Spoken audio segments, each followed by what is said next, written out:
Hello students, आज का हमारा टॉपिक है प्लास्टिक। पिछले वीडियो में हमने संश्लेषित रेशे के बारे में पढ़ लिया है। आज हम पढ़ेंगे प्लास्टिक के बारे में। 2.4 प्लास्टिक क्रियाकलाप 2। आपके द्वारा प्रतिदिन काम में आने वाली प्लास्टिक की वस्तुओं और उनके उपयोगों की सूची बनाकर सारणी 2.2 में लिखिए। जो हम प्रतिदिन उपयोग में लाते हैं, यूज़ करते हैं प्लास्टिक की वस्तुएं, उन्हें इस सारणी में लिखना है। जैसा कि पहला दिया हुआ है डिब्बा, कंघी, और भी दो यहाँ पे लिखेंगे प्लास्टिक की चीज़ें, जैसे बाल्टी हो गई, मग हो गया। ये सारी चीज़ें क्या हैं? प्लास्टिक की वस्तुएं हैं। अब इनका उपयोग क्या क्या है? डिब्बा का उपयोग करते हैं चीज़ों को रखने में, कंघी का बाल को बनाने में, और ऐसे ही आपको लिखना है, भरना है बॉक्स में। आगे देखिए, इसके बाद आपने देखा हम दैनिक जीवन में प्लास्टिक से बनी वस्तुओं का उपयोग करते हैं। आइए अब प्लास्टिक के बारे में और अधिक जानें। तो हमारे दैनिक जीवन में हम लोग ज़्यादातर प्लास्टिक की वस्तुओं का उपयोग करते ही हैं, सभी करते हैं। यहाँ पे हम प्लास्टिक के बारे में और अधिक जानेंगे। संश्लेषित रेशे की तरह प्लास्टिक भी एक बहुलक है। सभी तरह के प्लास्टिक में उनकी इकाइयों की व्यवस्था एक ही प्रकार की नहीं होती। जैसे संश्लेषित रेशे होते हैं, छोटी छोटी इकाइयों से मिलकर बने होते हैं एक बहुलक के रूप में, वैसे ही प्लास्टिक भी होते हैं। लेकिन इसमें क्या है कि सभी तरह के प्लास्टिक में उनकी इकाइयों की व्यवस्था एक ही प्रकार की नहीं होती है, वे अलग प्रकार से व्यवस्थित होते हैं। जैसे ये देखिए, पहला है रेखीय व्यवस्था और दूसरा है तिर्यकबद्ध व्यवस्था। तो यहाँ पे देखते हैं, यह रेखीय या तिर्यकबद्ध होती है। प्लास्टिक की वस्तुएं अलग अलग आकारों एवं साइज में मिलती है, क्योंकि प्लास्टिक को आसानी से सांचे में ढालकर कोई भी आकार दिया जा सकता है। जबकि रेशों को हम कोई भी आकार नहीं दे सकते हैं, उसे बस कपड़ा बनाना, चादर की तरह बना सकते हैं। लेकिन प्लास्टिक को हम कोई भी आकार दे सकते हैं सांचे में डालकर। प्लास्टिक का पुनः चक्रण भी हो सकता है। इसे रंगा या पिघलाया जा सकता है। इसे बेलकर चादरों में बदला जा सकता है, अथवा इसकी तारें बनाई जा सकती हैं। इसलिए इसके इतने प्रकार के उपयोग हैं, है ना। देखिए, पॉलीथीन या पॉली प्लस एथीन प्लास्टिक का ही एक उदाहरण है, जो पॉलीथीन थैलियाँ बनाने के काम में आता है। पॉलीथीन तो देखे ही होंगे, झिल्ली जिसे कहते हैं, पन्नी झिल्ली, वह किससे बना होता है? एथीन का क्या है? ये बहुलक है। एथीन की छोटी छोटी इकाइयों से बना हुआ बहुलक है, इसलिए इसे कहते हैं पॉलीथीन। और यह किसका रूप है? एक प्रकार का ये प्लास्टिक ही है। तो पॉलीथीन से क्या बनाया जाता है? थैलियाँ बनाने के काम में आता है। क्रियाकलाप 3 देखिए, कुछ अनुपयोगी प्लास्टिक की वस्तुएं लेकर निम्नलिखित क्रियाओं के आधार पर अपने अवलोकन को सारणी में दर्शाइए। यहाँ पे लेना है प्लास्टिक की वस्तुएं, मोड़ने पर आसानी से मुड़ गई या टूट गई या कुछ नहीं हुआ, इसे लिखना है। गर्म करने पर विकृत हो गई, पिघल गई, कुछ नहीं हुआ, इसे लिखना है। आपको क्या लेना है? कुछ प्लास्टिक की वस्तुएं लेना है और उन्हें ये जो दिया हुआ है कॉलम में, इस आधार पे, इन गुणों के आधार पे उनका वर्गीकरण करना है। आगे देखते हैं क्या होता है इसे। आपने देखा कि कुछ वस्तुएं गर्म करने पर आसानी से मुड़ जाती हैं। कुछ वस्तुओं को गर्म करोगे तो क्या होगा? वो आसानी से मुड़ जाएगा और विकृत हो जाएगा, उसका आकार बदल जाता है। जैसे कि हम वाटर बॉटल को ही ले लेते हैं, जो है उसको गर्म करेंगे या उसमें गर्म पानी डालते हैं तो उसका आकार बदल जाता है। ऐसा प्लास्टिक थर्मोप्लास्टिक कहलाता है। जिसे गर्म करने पे उसका आकार बदल जाए, यह क्या कहलाता है? थर्मोप्लास्टिक कहलाता है। ये इम्पॉर्टेंट है, इसे याद रखिएगा। इसके बाद देखिए, इसके उदाहरण हैं पॉलीथीन, पीवीसी। इनका उपयोग खिलौने, कंघी, बर्तन आदि बनाने में होता है। क्या क्या है? पॉलीथीन और पीवीसी। कुछ वस्तुएं ऐसे प्लास्टिक से बनी होती हैं जिन्हें एक बार सांचे में ढाल दिया जाता है तो इन्हें गर्म कर नर्म नहीं किया जा सकता। कुछ प्लास्टिक ऐसे होते हैं जिसे एक बार जैसा आकार दे दिया गया है वो उसी आकार का रहेगा, उसे जब हम गर्म करेंगे भी तो भी वह आकार नहीं बदलेगा।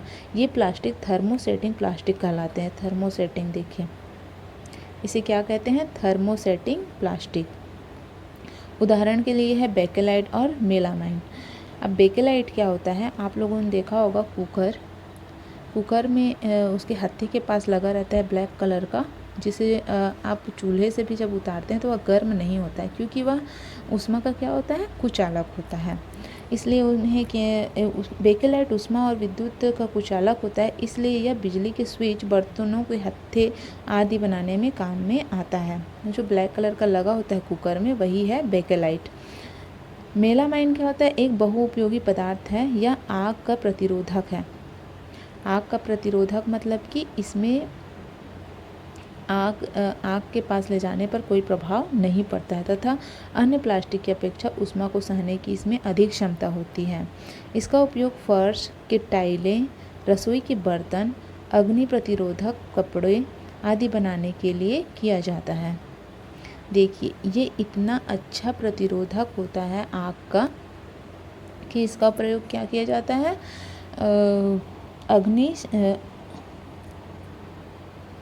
अग्नि प्रतिरोधक कपड़े के रूप में इसका प्रयोग किया जाता है। कपड़े बनाने में इसका प्रयोग किया जाता है। रसोई के बर्तन बनाए जाते हैं और टाइल्स बनाए जाते हैं, जिनका प्रयोग फर्श पे लगाने के लिए किया जाता है। ये सारे बनते हैं मेलामाइन से। टेफ्लॉन एक विशिष्ट प्लास्टिक है जिस पर तेल और जल नहीं चिपकता, इसलिए भोजन पकाने वाले पात्रों पर न चिपकने वाली परत लगाने के काम में आता है। टेफ्लॉन क्या है, अलग प्रकार का प्लास्टिक है एक, जिस पर तेल या जल नहीं चिपकता है। उसमें तेल डालेंगे तो भी नहीं चिपकेगा, जल डालेंगे तो भी नहीं चिपकता है, इसलिए इसे भोजन बनाने वाले पात्रों पर न चिपकने वाली परत लगाने के काम में आता है। इसे हम कहते हैं नॉन स्टिक कढ़ाई। नॉन स्टिक बर्तन जो होते हैं उसके ऊपर में इसकी एल्यूमिनियम या स्टील के बर्तन के ऊपर में इस परत को लगाते हैं, जिससे कि वह बर्तन क्या हो जाता है, नॉन स्टिक हो जाता है। अब प्लास्टिक के अभिलाक्षणिक गुण। प्लास्टिक का उपयोग हम जूते, चप्पल से लेकर फर्नीचर बनाने तक में करते हैं। खाने की चीज़ें रखने के लिए भी हम प्लास्टिक से बने पात्रों का उपयोग करते हैं। सोचिए, इसका इतना अधिक उपयोग क्यों किया जाता है। अब इसका देखिए, इसका उपयोग इतना अधिक क्यों किया जाता है। प्लास्टिक के अभिलाक्षणिक गुण में पहला है, इसका कारण है प्लास्टिक अनअभिक्रियाशील है। मतलब प्लास्टिक जल तथा वायु से अभिक्रिया नहीं करते हैं, इसका संचारण आसानी से नहीं होता है, इसलिए इनका उपयोग विभिन्न प्रकार के पदार्थों तथा रसायनों को रखने में किया जाता है। जैसे अचार वगैरह भी बनाकर रखा जाता है प्लास्टिक के डिब्बों में, तो उसका कारण यही है कि यह बाकी जो धातुएं होती हैं उसके जैसे संचारण नहीं होता है इसमें, न ही जंग लगता है और न ही और कुछ होता है। यह जल से क्रिया नहीं करता और वायु से भी कोई क्रिया नहीं करता है, इसलिए इसका उपयोग किया जाता है। सेकंड है, प्लास्टिक हल्का तथा मजबूत होता है। प्लास्टिक हल्का तथा प्रबल होता है। प्लास्टिक जो है धातुओं से हल्का होता है, इसलिए इनसे बनी वस्तुओं का भार तथा कीमत कम होती है। इनसे बनी वस्तुओं का भार क्या होता है, वजन कम होता है और कीमत भी इसका कम होता है तथा सामर्थ्य अधिक होता है और उपयोग में आसानी होती है। धातुओं की अपेक्षा हल्के होने के कारण इनका उपयोग वायुयान तथा अंतरिक्ष यानों में भी किया जाता है। धातुओं से हल्के होते हैं, इसलिए इनका उपयोग कहाँ किया जाता है, वायुयान और अंतरिक्ष यान में भी किया जाता है, ताकि उनका वजन कम हो सके। तीसरा है, प्लास्टिक कुचालक होता है। ये ऊष्मा तथा विद्युत दोनों के ही क्या होते हैं, कुचालक होते हैं। इनमें ऊष्मा और विद्युत का कोई प्रभाव नहीं पड़ता, इसलिए इनका उपयोग खाना बनाने के बर्तनों के हत्थे, जैसे कि बेकेलाइट का बताया गया उदाहरण, और बिजली के तार का कवर बनाने में किया जाता है। तारों को देखे होंगे कि उसके ऊपर में प्लास्टिक का कवर चढ़ाया जाता है ताकि उससे करंट पास ना हो। 2.6 प्लास्टिक और पर्यावरण। आप जानते हैं कि हम दैनिक जीवन में प्लास्टिक की अनेक चीज़ों और थैलियों आदि का अत्यधिक उपयोग करते हैं, जिससे हमारे घरों में प्लास्टिक का कचरा इकट्ठा हो जाता है, जो घरों से निकलकर सार्वजनिक कूड़ेदान में या नालियों, सड़कों के किनारे, मैदानों में इकट्ठा हो जाता है। अक्सर होता है ऐसा। पॉलीथीन है, झिल्लियाँ हैं, प्लास्टिक के यूज़ किए हुए टूटे हुए कचड़े होते हैं, वस्तुएं होती हैं, उसे क्या करते हैं लोग, कूड़ेदान में फेंकते हैं और वो बाहर गलियों और सड़क में फेंक दिए जाते हैं। अतः प्लास्टिक का निस्तारण एक प्रमुख समस्या हो गई है, क्योंकि इनका संचारण नहीं होता है या इनका पानी, हवा, किसी भी चीज़ से कोई प्रभाव नहीं पड़ता है, इसलिए इनका निस्तारण क्या है, मुश्किल है। आपने कक्षा 6 में जैव निम्नीकरण तथा जैव अनिम्नीकरण पदार्थों के बारे में पढ़ा है। वे पदार्थ जो प्राकृतिक प्रक्रिया से जैसे सूक्ष्म जीवों आदि की क्रिया से अपघटित हो जाते हैं, जैव निम्नीकरणीय कहलाते हैं। जैव मतलब सूक्ष्म जीवों से जो अपघटित हो जाते हैं, सड़ जाते हैं, गल जाते हैं, उन्हें क्या कहते हैं, जैव निम्नीकरणीय पदार्थ कहते हैं। और वे पदार्थ जो प्राकृतिक प्रक्रिया द्वारा सरलता से अपघटित नहीं होते, सड़ते या गलते नहीं हैं, वे क्या कहलाते हैं, जैव अनिम्नीकरणीय पदार्थ कहलाते हैं। तो प्लास्टिक क्या है, जैव अनिम्नीकरणीय। प्लास्टिक को अपघटित होने में कई वर्ष लगते हैं, इसलिए यह पर्यावरण प्रदूषण का कारण बन गया है। यदि इसे जलाया जाता है तब यह भारी मात्रा में विषैले धुएं को उत्सर्जित करते हैं। काला धुआं निकलता है जो कि बहुत जहरीला होता है, पर्यावरण को प्रदूषित करता है। सोचिए इस समस्या का समाधान कैसे किया जा सकता है। आप लोग सोचिए कि इसका समाधान कैसे किया जा सकता है।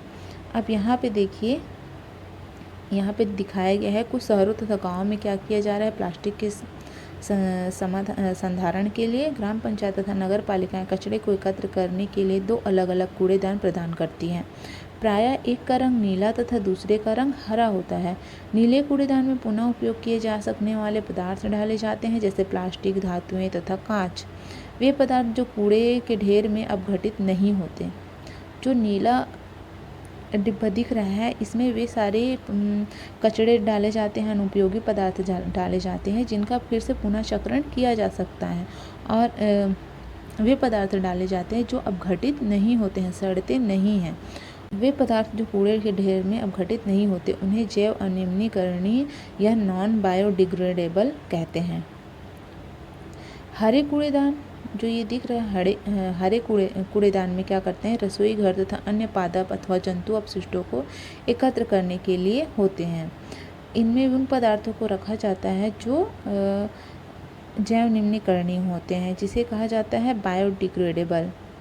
जो अपशिष्ट जो मिट्टी में दबाने पर पूर्णतः अपघटित हो जाते हैं, सड़ जाते हैं, उन पदार्थों को कहते हैं जैव निम्नीकरणीय या बायोडिग्रेडेबल।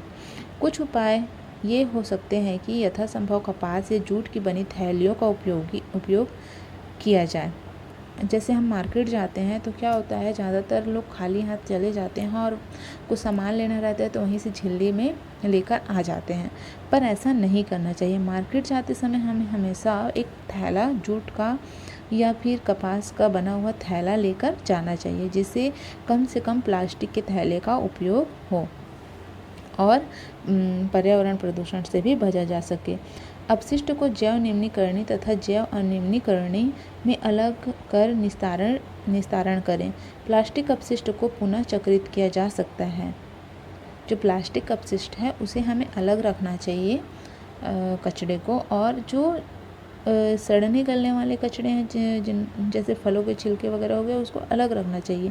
प्लास्टिक की चीज़ों को क्या किया जा सकता है, पुनः चक्रित किया जा सकता है। अगर दोनों कचरे को मिला देते हैं तो उसे छांटना मुश्किल हो जाता है और वो मिक्स हो जाता है, इसलिए क्या करना चाहिए, अलग अलग दोनों को फेंकना चाहिए।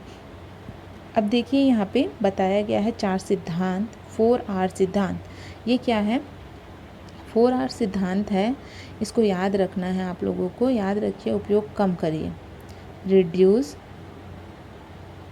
उपयोग कम करिए, रिड्यूस, पुनः उपयोग करिए, रीयूज़, पुनः चक्रित करिए, रिसाइकल, और पुनः प्राप्त करिए, रिकवर। स्वयं में पर्यावरण के हित हेतु आदतें विकसित कीजिए। अगर हम ये 4R सिद्धांत को अपना लेते हैं तो हम अधिक से अधिक अपनी पृथ्वी को सुरक्षित रख सकते हैं। कैसे? 4R में पहला R है कम उपयोग, उपयोग कम करिए। पहला R क्या है, उपयोग कम करिए, रिड्यूस। और सेकेंड R है पुनः उपयोग करिए। अगर आप किसी चीज़ को उपयोग कर रहे हैं, प्लास्टिक की बनी हुई चीज़ों को, तो उसे पुनः उपयोग करिए। उससे कुछ दूसरा भी बना सकते हैं, कबाड़ से जुगाड़ जिसे कहते हैं, पुनः चक्रित करिए, या फिर उसे रिसाइकलिंग के लिए आप दे सकते हैं। तीसरा है ये R, रिसाइकल करा सकते हैं। अगर प्लास्टिक को आप बेचते हैं या फिर कांच की चीज़ें उन्हें बेचते हैं तो क्या होता है कि उन्हें रिसाइकल किया जाता है, उनसे कुछ नई वस्तुएं बनाई जाती हैं। जिसे हम फिर से उपयोग कर सकते हैं पुनः प्राप्त करके, तो इसे कहते हैं रिकवर। इस प्रकार ये 4R का सिद्धांत है। तो यह चैप्टर हमारा यहाँ पे ख़त्म होता है।